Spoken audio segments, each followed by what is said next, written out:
Bonsoir à tous, bienvenue dans votre 19-20. Voici les titres de l'actualité de ce vendredi soir. Il a battu un record du monde. Patrick Malandin, coureur de l'extrême originaire de Montivilliers, a parcouru plus de 10 000 km en 100 jours. Il a conclu ce soir son Tour de France, parti du Havre le 18 février. Il est à Deauville où nous retrouverons Grégory Tellu en direct dans quelques minutes.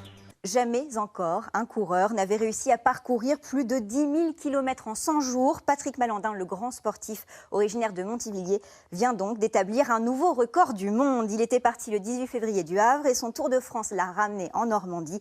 Il est arrivé il y a quelques minutes à Deauville où l'on rejoint Grégory Tellu. Bonsoir Grégory, je vois que vous êtes avec le héros du jour. Oui, alors Marie, 10 000 km, c'est ce que vous faites en un an avec votre voiture. Lui, il le fait en courant et en 100 jours. Patrick Malandin est arrivé à Deauville, ici, il y a 45 minutes. Et bien, il a été accueilli chaleureusement, vous l'imaginez, après une ultime étape entre Fécamp et Deauville. Une étape donc assez incroyable pour le héros du jour que l'on a suivi avec François Pesquet. Regardez ce reportage et on se retrouve tout de suite après avec Patrick Malandin. En 100 jours, il a vu les paysages défiler, les kilomètres s'égrener dans un improbable Tour de France en courant. Sur la route de son ultime étape aujourd'hui, Patrick Malandin a traversé Montivilliers, sa ville natale. Bravo Patrick! Bravo Patrick! Entouré de ses amis, l'ultrafondeur n'a jamais été aussi près de son but, celui des 10 000 km. Il me reste 10 km pour avoir 10 000. Aujourd'hui, c'était l'aboutissement d'une aventure humaine et sportive. Je me sens bien et chose bizarre que j'ai jamais ressentie. Si demain il fallait repartir, je dis demain matin, je crois que je peux le faire. Ouais.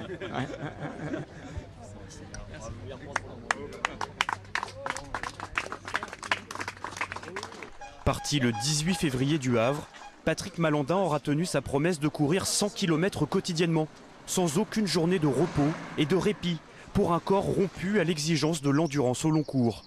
Sur le moment, le corps ne le sait pas trop, il faut lui expliquer gentiment et puis il faut le faire capituler, quoi. Donc à un moment, il faut être plus fort que lui et lui faire comprendre ce qui va se passer. À 10h20, au milieu de la zone industrialo-portuaire du Havre, le défi est réussi. 10 000 km en 99 jours, 4 heures et 12 minutes.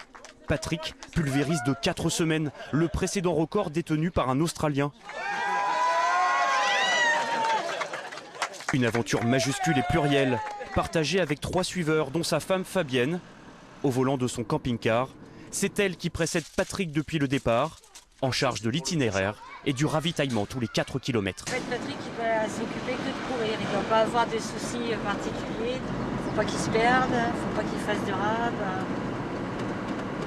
Il faut être très attentif à tout ça. À 56 ans, Patrick Malandin vient d'écrire une nouvelle page de sa vie d'aventurier. Une épreuve, une vraie, qui lui aura fait perdre 12 kilos en 100 jours.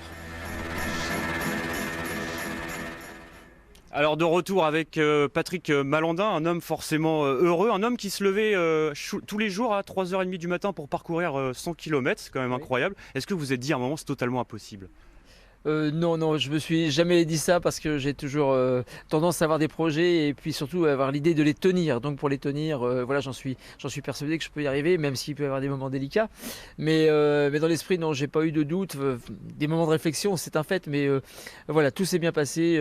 Et puis se lever à 3h30, à partir du moment où je le sais pas, parce que je voulais surtout pas savoir à l'heure à laquelle je me levais, a fait que voilà, ça m'a évité toutes ces remarques, tous ces éléments. Donc voilà, donc ça s'est bien passé, pas de soucis particuliers. Eh bien, merci beaucoup et encore bravo. Et on rappelle que Patrick Malandin a quand même traversé l'Australie, les États-Unis et l'Europe et qui sait bientôt peut-être un nouveau défi.